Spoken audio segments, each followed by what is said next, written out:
Si tu restes obsédé par l'idée de montrer tes progrès, tu ne feras que construire une image fragile. La discipline silencieuse ne se remarque pas, mais elle se ressent dans tes résultats. Il peut te falloir des années pour le comprendre, ou tu peux décider d'arrêter de vivre pour l'approbation des autres. Il ne s'agit pas ici de paraître intelligent, mais d'arrêter de jouer pour la galerie et de commencer à discipliner ton caractère. Ici, ce n'est pas l'image que tu renvoies qui compte, mais ce que tu fais quand personne ne te regarde. Si tu dépends de la validation extérieure, chaque pas que tu fais t'éloigne un peu plus de ton propre jugement. Tu n'es fort que lorsque tu peux tenir debout sans témoins ni applaudissements. Et la plupart n'y parviennent pas, car ils ne supportent pas le silence. Mais c'est là que se construit la véritable valeur. Tu ne l'obtiendras pas en postant tes progrès, ni en racontant ce que tu vas faire. Tes paroles valent moins que tes actes, et tes actes valent moins que ta constance. La cohérence ne s'annonce pas, elle se démontre. Si tu cherches l'admiration, tu deviens esclave de l'opinion des autres. Quand tu agis pour toi et que tu tiens ta parole, c'est là que la différence commence. Tu n'as pas besoin de preuves publiques que tu es en train d'évoluer. Tu as besoin d'une discipline privée qui ne demande ni permission ni explication. Reste jusqu'à la fin si tu veux apprendre à discipliner ton esprit et ton corps, à reconstruire ta parole, à créer une valeur authentique et à tenir dans l'ombre, car cette dernière est la plus difficile à accepter. Avant de continuer, abonne-toi et active. Leçon 1. Cesse de rapporter chaque progrès. Éviter la validation constante t'apporte un respect authentique. Ton problème n'est pas le manque de progrès, c'est le besoin constant de le montrer. L'erreur consiste à traiter chaque petite avancée comme si elle nécessitait des témoins, en attendant une réaction extérieure qui n'est jamais suffisante. Tu ne grandis pas si chaque pas doit être vu. La règle est claire, la véritable croissance est silencieuse. Celui qui cherche l'approbation à chaque mouvement perd le contrôle de son processus intérieur. Quand tu rends public chaque réussite, tu transfères ton pouvoir, tu deviens dépendant de la reconnaissance et non de l'avancement. Le respect ne se gagne pas par le nombre de notifications, mais par la discipline que tu maintiens lorsque personne ne regarde. Si tu franchis la limite et t'habitues à tout rapporter, ton caractère s'affaiblit. L'autocontrôle se perd et les gens le remarquent. Ils ne te voient pas fort, ils te voient en demande. La croissance authentique ne fait pas de bruit car elle repose sur la valeur intérieure, non sur la réaction des autres. Si ta motivation dépend des applaudissements, tes progrès sont fragiles. Au bureau, il suffit d'observer la dynamique. Tu termines une présentation et à peine le fichier envoyé, tu le mentionnes à voix haute, espérant que quelqu'un lève la tête et t'accorde un mot d'approbation. Au début, tes collègues acquiescent, lancent un « bien joué » automatique sans détourner les yeux de leurs écrans. Avec le temps, la reconnaissance se fait plus rare. Certains ne répondent même plus. Le silence est sec, inconfortable. Tu commences à remarquer que lorsque tu entres dans la salle, les conversations ne s'arrêtent pas. Personne n'attend que tu rapportes quoi que ce soit, car personne ne le demande. La perception change. Tu n'es plus l'efficace, tu es celui qui cherche l'attention. À la salle de sport, c'est pareil. Une fois la séance terminée, tu sors ton téléphone, tu filmes la dernière série, tu postes l'histoire. Au début, les messages arrivent, les pouces levés aussi. Ensuite, c'est l'écho. Moins de réactions, moins d'intérêt. On te regarde du coin de l'œil depuis l'accueil, les coachs continuent leur routine. Tes progrès, qui étaient personnels, dépendent maintenant de la réaction d'un écran. Quand elle ne vient pas, le doute t'envahit. L'élan s'éteint. À la maison, avec ton partenaire, tu mentionnes chaque petit effort. Aujourd'hui, j'ai médité 10 minutes. J'ai préparé un repas sain. Je n'ai pas regardé mon téléphone pendant le dîner. Au début, un sourire, un « c'est bien ». Puis, un simple « le regard sur le portable, le geste distrait. Ce qui était un mérite devient une routine, et la routine, un bruit de fond. Le respect se dilue dans la répétition. Ainsi, Tes progrès deviennent une monnaie d'échange pour de l'attention. Et quand l'entourage cesse de réagir, tu te décourages, tu perds ta constance et tu te demandes pourquoi le respect ne vient pas. La vérité est simple. Celui qui a besoin de montrer chaque pas n'avance jamais en silence. Et le respect authentique ne se négocie jamais en public. Le résultat te montre la vérité. Si tes progrès ont besoin de témoins, ce n'est pas de la discipline, c'est de la dépendance. La maîtrise s'exerce en l'absence d'applaudissements. Deuxième point. Leçon 2. Ne cède pas face à l'inconfort. Résister à l'impulsion d'abandonner renforce ton caractère. Sénèque a dit « Ne parle que si tu peux améliorer le silence ». En pratique, élimine le superflu et dis uniquement l'essentiel. La véritable croissance ne s'annonce ni ne s'exhibe. Elle se construit dans l'inconfort, dans cet espace où la majorité préfère se taire ou renoncer. La règle est simple. La discipline silencieuse est la base du caractère. Ne cherche pas l'approbation des autres et ne te laisse pas distraire par ce qu'ils pensent de toi. Ce qui compte, c'est la valeur intérieure, non l'apparence publique. La plupart abandonnent dès que l'inconfort apparaît. Ils renoncent quand personne ne les voit, lorsque l'effort cesse d'être reconnu ou applaudi. Mais le caractère ne se forme pas sous les projecteurs, il se forge dans la solitude de tes décisions inconfortables. Si tu n'agis que lorsqu'il y a des témoins, tu n'as pas de discernement, tu as peur de perdre ton image. La discipline silencieuse élimine l'inutile, tu ne te justifies pas, tu ne cherches pas d'excuses, tu n'as pas besoin d'applaudissements. Tu fais ce que tu dois, même si personne ne le remarque. C'est cela, l'autocontrôle. Observe un matin ordinaire au bureau. Il est 8h15. Le couloir est presque vide. On entend le bourdonnement des lumières. Tu t'assois et ouvres le tableur. Le chef ne commande plus tes progrès. Les courriels restent sans réponse. La salle de réunion demeure fermée. Personne ne regarde ton écran. Personne ne demande tes résultats. Là, dans l'anonymat, la tentation de relâcher l'effort est constante. Laisser une formule sans vérifier, repousser le rapport, laisser refroidir le café en surfant sans but. Mais tu choisis de rester. Tu vérifies les détails, corriges les erreurs, termines la tâche. Personne n'en parle, tu ne t'y attends pas non plus. À la salle de sport, la pièce est presque vide. L'écho des haltères qui tombent, la sueur dans les paumes, le miroir embué. Pas de regard curieux ni de camarades pour encourager. C'est à toi de faire la dernière série. Le muscle brûle, l'esprit cherche des excuses. Tu pourrais partir et personne ne le saurait. Mais tu te places sous la barre, inspire et termine la série. À la fin, tu n'entends que ta respiration. L'employé nettoie le sol sans te regarder. Tu quittes les lieux. Il n'y a pas de félicitations, seulement la satisfaction âpre d'avoir accompli. À la maison, la relation s'éteint dans la routine. L'autre rentre fatigué, se sert le dîner en silence, les couverts résonnent contre l'assiette. Pas de mots de remerciement, pas de geste de reconnaissance. Tu pourrais arrêter de demander comment s'est passée la journée, tu pourrais éviter l'étreinte. Mais tu choisis de rester à table, tu écoutes la réponse brève, tu redemandes, tu débarrasses les assiettes. Personne ne le célèbre, personne ne le remarque. Mais la relation ne s'effondre pas, elle persiste. Les conséquences ne sont pas immédiates. Personne ne t'applaudit, mais on ne te reproche rien non plus. L'entourage commence à percevoir une constance qui n'a pas besoin d'être proclamée. La confiance, lentement, s'installe.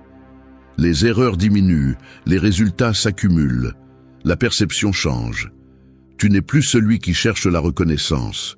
Tu es simplement celui qui fait. Ce n'est pas le destin, c'est ton comportement répété. Ce n'est que le début.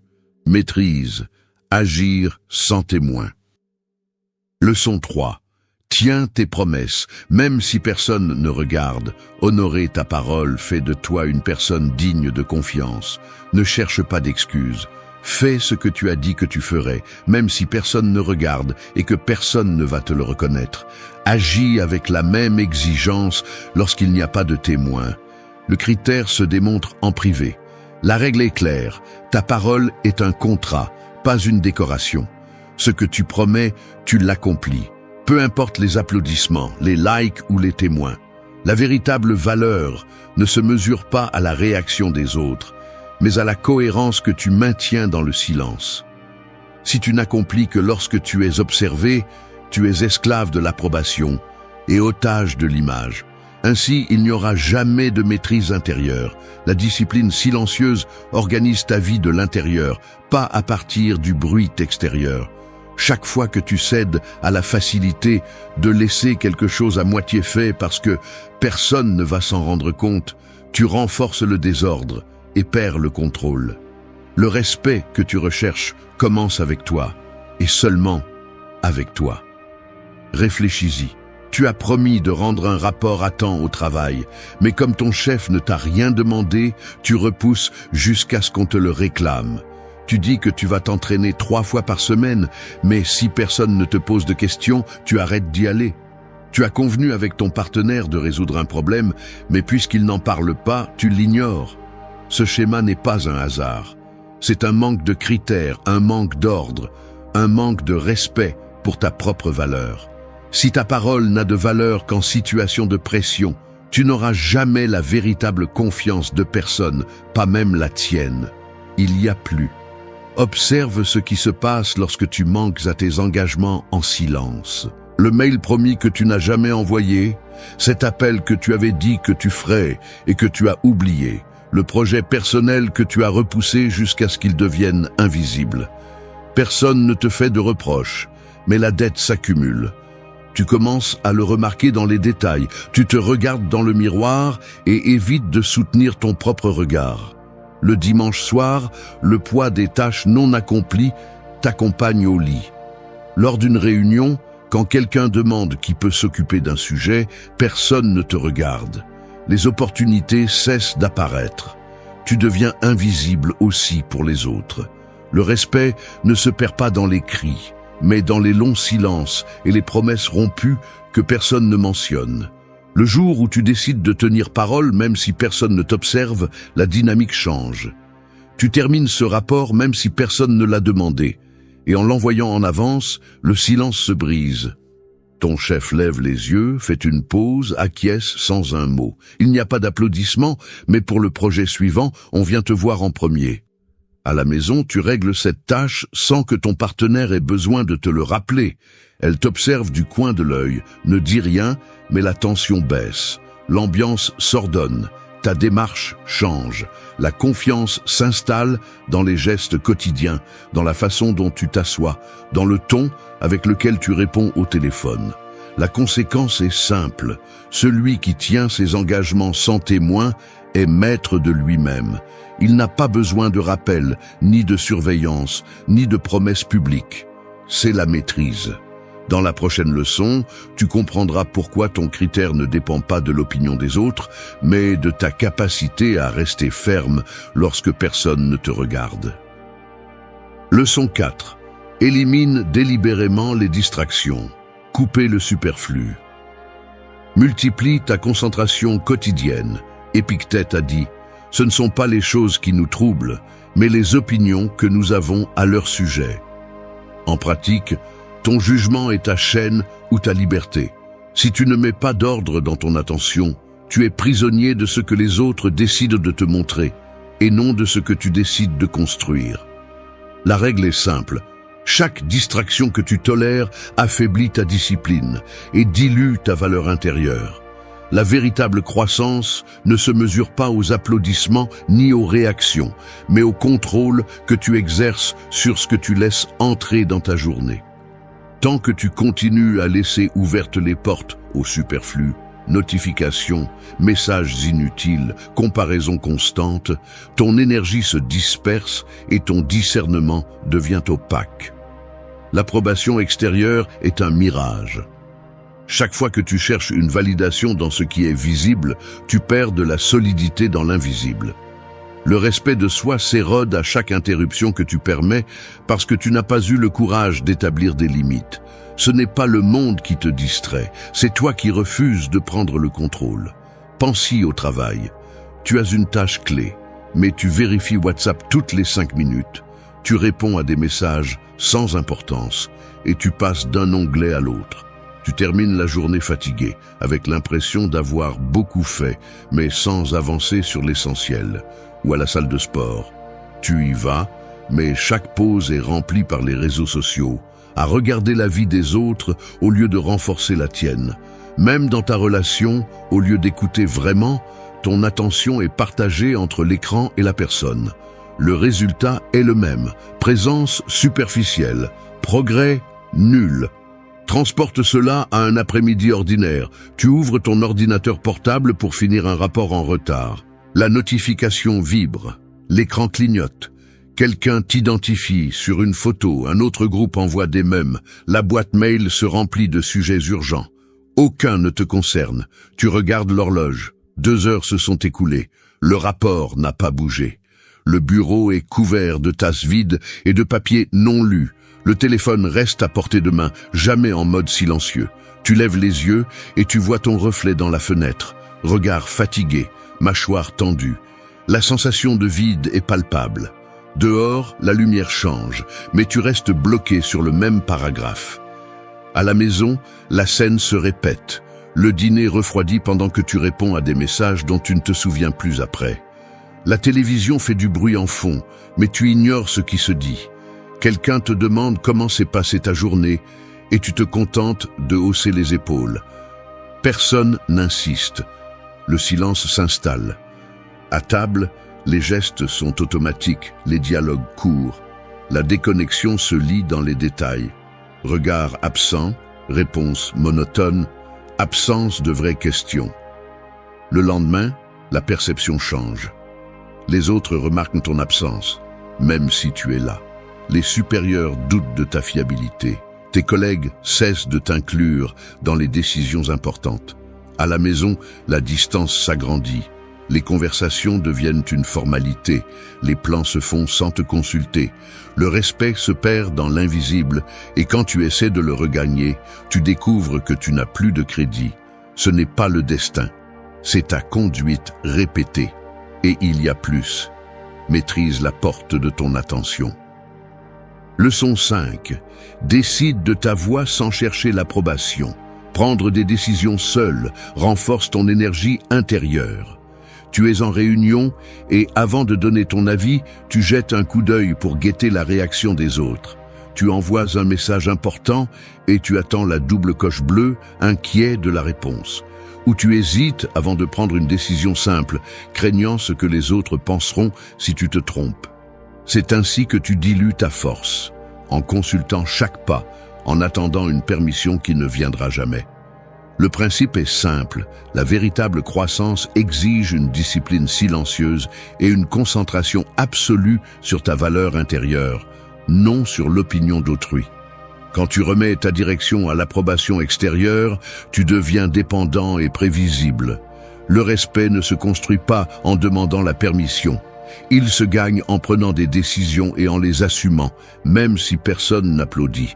La discipline silencieuse, c'est agir sans exposer ton processus à l'opinion publique.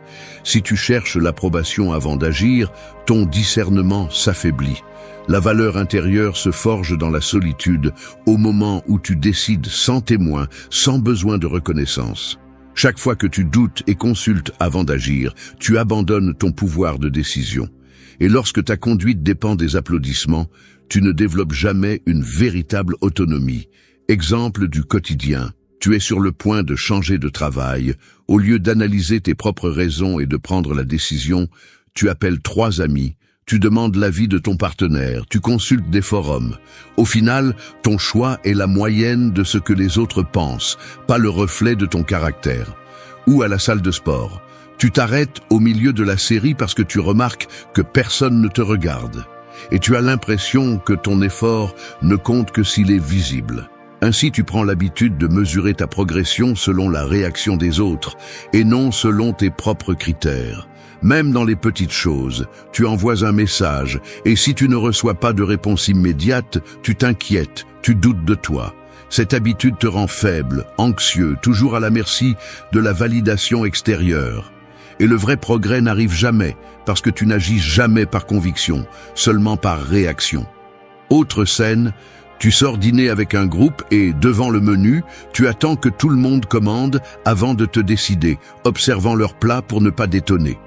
Lorsque le serveur arrive, ta voix est à peine audible, tu hésites une seconde de trop. Quelqu'un te demande pourquoi tu as choisi cela et tu te justifies alors que personne ne l'a demandé. La conversation continue, mais ton insécurité flotte dans l'air, invisible mais perceptible. Tes gestes te trahissent. Tu jettes des regards en coin, tu acquiesces trop, tu souris excessivement en quête d'acceptation. À la fin de la soirée, tu repars avec la sensation de ne pas avoir été présent, d'avoir agi uniquement pour t'intégrer. Les conséquences s'accumulent. Au bureau, tes collègues commencent à percevoir ton indécision. Ils ne te sollicitent pas lorsqu'il faut résoudre une urgence.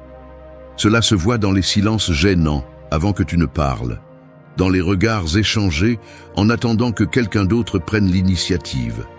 Ta valeur perçue diminue. L'opportunité n'attend pas celui qui doute. Ce n'est pas le destin, c'est ta conduite répétée. Cette erreur paraît petite. La suivante ne l'est pas. Maîtrise. Le silence est une position. Leçon 6.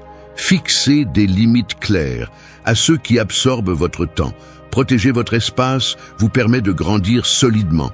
Il y a une chose que tu dois accepter. Si tu ne poses pas de limites claires, d'autres décideront à quoi tu consacres ton temps et ton énergie. Ce n'est pas un hasard si tu te sens vidé ou si tu n'avances pas. C'est la conséquence directe d'avoir laissé ton espace disponible à n'importe qui. Le principe est simple, ta véritable croissance dépend de la protection de ton temps contre ceux qui l'absorbent sans rien apporter. Si tu ne sais pas dire non, ta discipline s'effondre avant même d'avoir commencé. Il ne s'agit pas d'être dur sans raison ni de devenir inaccessible. Il s'agit de reconnaître l'auto-illusion. Tu crois que rester toujours disponible te rend plus précieux, mais cela ne fait que te rendre plus manipulable. Les personnes qui ne respectent pas ton temps apprennent vite qu'elles peuvent t'interrompre, te demander des services, te distraire avec leurs urgences. Tu deviens la ressource facile, celui qui ne dit jamais stop. Et pendant que tu cherches l'approbation ou que tu crains de déplaire, eux font avancer leurs propres projets. Tous ces sacrifices silencieux ne te rapprochent pas de tes objectifs. Ils t'enfouissent seulement dans l'agenda des autres.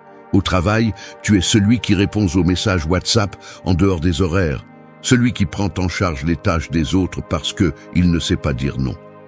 Il suffit de regarder ta boîte de réception, des messages sans importance, des demandes de dernière minute, des réunions inutiles auxquelles tu assistes seulement par obligation.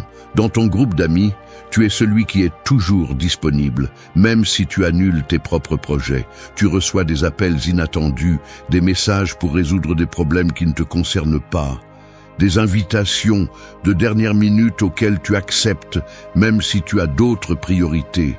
En couple, tu cèdes ta routine quotidienne pour t'adapter au rythme de l'autre, même si cela te laisse 100 ans pour t'entraîner, lire ou travailler sur ce qui compte vraiment. Tu remarques que tes livres prennent la poussière, que tes vêtements de sport restent dans l'armoire et que ta liste de tâches personnelles ne diminue jamais. À la fin de la journée, tu te demandes pourquoi tu n'avances pas, mais la réponse se trouve dans chaque minute que tu as offerte par peur de déranger. Ne pas poser de limites n'est pas de la générosité, c'est un manque de discernement. Une croissance solide exige une discipline silencieuse. Organiser ton temps, protéger ton espace, apprendre à dire non sans donner d'explications inutiles. Si tu ne le fais pas, ta journée se remplit des tâches des autres et de demandes qui ne te concernent pas. La conséquence est claire. Tu perds le contrôle de ton propre développement. Tu stagnes. Les autres commencent à s'y attendre de ta part. Ils ne demandent même plus si tu peux. Ils supposent simplement que tu le feras. Le signe d'agacement, quand enfin tu oses refuser, le silence gênant dans le groupe, le regard de désapprobation, autant de signes que tu as laissé les autres définir tes limites trop longtemps. Dans la prochaine leçon, Tu vas découvrir comment distinguer une critique que tu dois écouter d'une opinion qui ne vise qu'à te freiner. Leçon 7. Ne confonds pas progrès et exhibition. Se montrer moins et construire plus donne des résultats réels. Tu es à la salle de sport. Tu viens de terminer une série lourde et sans réfléchir, tu sors ton téléphone. Tu te regardes dans le miroir, ajuste ton t-shirt pour mettre en valeur ton bras, pointe la caméra et prends un selfie. Tu le publies dans tes stories avant même que ta respiration ne redevienne normale. Tu n'as même pas fini ta séance. Entre chaque série, tu vérifies qui a vu la photo, si quelqu'un a répondu, s'il y a un emoji flamme. Tu veux que les autres voient que tu fais le travail, que tu n'es pas comme les autres. Mais quand personne ne réagit, tu restes là à regarder l'écran. La sueur sur ton front ne suffit pas. Tu as l'impression que tes efforts ne comptent que s'ils sont reconnus. Tu relâches l'intensité. Au final, tu quittes la salle avec la sensation qu'il manque quelque chose, sans savoir quoi. La règle est simple, la croissance réelle se fait en silence, pas en vitrine. Ce qui compte, c'est ce que tu construis quand personne ne te regarde. Le muscle se forme quand il n'y a pas de caméra, quand le seul témoin est la douleur dans ton avant-bras et le miroir embué. Chaque fois que tu privilégies montrer tes progrès plutôt que de faire le travail, tu en paies le prix. Tu échanges la discipline contre l'exposition. Tu offres ton énergie à l'approbation extérieure. Le progrès authentique s'affaiblit quand tu le nourris de validation extérieure. L'attention est addictive, mais elle ne donne pas de résultat. Tu perds ta concentration. Tu deviens dépendant de la réaction, pas du résultat. Et cette dépendance te rend moins constant. Parce que quand il n'y a pas d'applaudissements, ta motivation s'en va. Et c'est là que la majorité abandonne. Regarde au travail. Tu as une idée, à peine une ébauche. Avant même de la concevoir, tu cours l'annoncer sur le groupe WhatsApp. Tu écris « Je prépare quelque chose de grand ». Ah, tu attends la réaction. Quelques emojis, un ou deux, waouh, mais rien de plus. Quand la vague de félicitations n'arrive pas, tu ouvres le fichier, le regardes quelques minutes et le refermes. Le projet est mis en pause. Les jours passent et l'enthousiasme s'évapore. Le fichier se perd parmi d'autres tâches. Personne ne demande le résultat et toi non plus tu n'en reparles. L'avancée ne se concrétise jamais. Ou dans la relation, tu dînes avec ton partenaire et, avant de goûter la première bouchée, tu prends une photo. La meilleure compagnie, écris-tu. Tu publies l'image, vérifies les likes.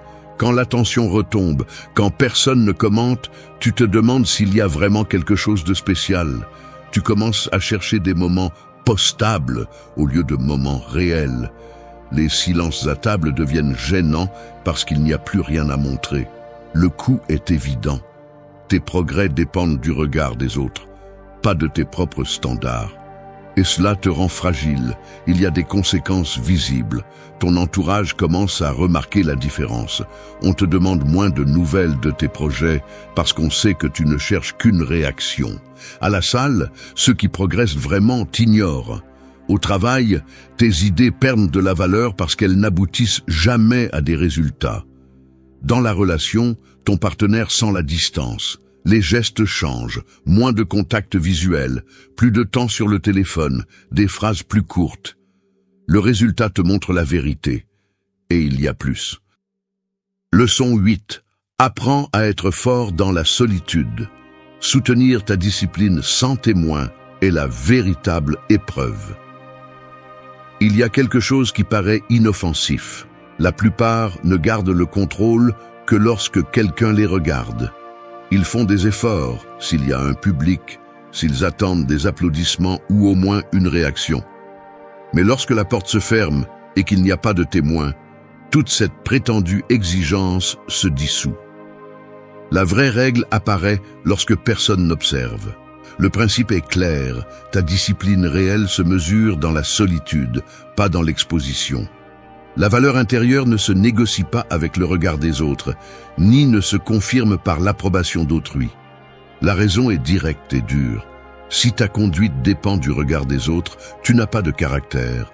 Tu portes un masque. Le respect de soi ne se construit pas sur scène, mais dans ce que tu fais, lorsque personne ne va te féliciter, lorsqu'il n'y a pas de risque de perdre des points sociaux.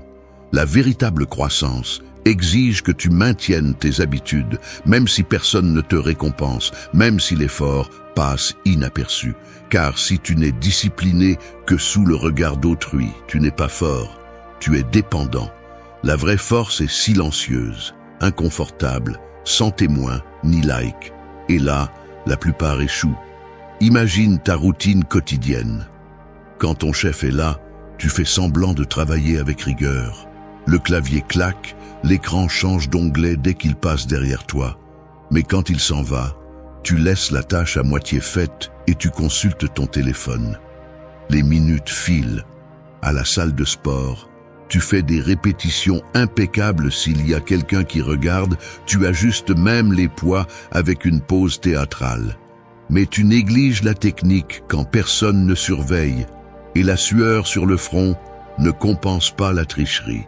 Sur WhatsApp, tu écris des réponses polies dans les discussions de groupe, la courtoisie est une façade. Mais tu laisses tomber la discipline en privé, réponses brèves, ironie, messages sans filtre. Même en couple, tu montres de la patience en public, tu souris lors des repas de famille, mais tu perds le contrôle quand vous êtes seul, la voix monte, le regard se durcit. Tout cela révèle une norme fausse, tout cela te trahit. Car ce que tu fais sans témoin, c'est ce que tu es vraiment. Observe les conséquences. Les résultats se voient dans les détails, la boîte de réception pleine de tâches inachevées, le corps qui ne progresse pas, la relation qui accumule les silences gênants. Tes collègues remarquent le schéma, l'énergie baisse quand personne ne supervise, les erreurs se répètent dans les rapports, les délais s'allongent. À la salle, l'entraîneur te regarde de loin et voit que lorsque tu crois qu'il ne t'observe pas, tu écourtes les pauses, tu sautes une série. Les conversations privées se remplissent de phrases sèches. Et ensuite, à la réunion suivante, les silences pèsent davantage. À la maison, ton partenaire croise les bras. La distance grandit. Personne ne le dit à voix haute, mais tout le monde le remarque. La perception change. Tu n'es plus fiable, tu n'es correct que lorsqu'on te l'exige. Dans la solitude, il n'y a pas de récompense. Il ne reste que la réalité. Ce que tu fais quand personne ne l'exige, c'est ce qui fait la différence. Si tu ne maintiens ta discipline que lorsqu'il y a une récompense immédiate, tu n'as pas de caractère, tu es dépendant. Ce que tu tolères en silence devient ta véritable limite. Le respect de soi ne s'obtient pas par des gestes publics, mais parce que tu défends quand personne ne l'exige. Tu peux continuer à chercher des témoins ou commencer à être ton propre juge. La différence se voit dans ton miroir. Maîtrise. La discipline invisible est la seule qui compte. La véritable croissance ne fait pas de bruit. Elle ne dépend pas du regard des autres, ni des applaudissements. C'est la discipline dans l'invisible, la force dans l'inconfort, des limites claires et des chemins choisis sans témoin. Il ne s'agit pas de montrer, mais de soutenir. Si tu cherches le progrès, ne le confonds pas avec l'exposition. Si tu veux avancer, ne le négocie pas avec le monde. Ce qui compte, c'est ce que tu fais quand personne ne regarde, ce que tu coupes à la racine même si ça fait mal, ce que tu maintiens malgré le silence. L'approbation extérieure est volatile, la valeur intérieure demeure. Il n'y a pas de raccourcis ici, seulement du travail silencieux, des décisions fermes et la volonté de supporter la solitude quand c'est nécessaire. L'essentiel est au centre de l'attention, pas le visible. Le reste n'est que distraction. Dis-moi en commentaire quelle leçon t'a le plus marqué. Si cela t'a aidé, abonne-toi. Maintenant tu le sais.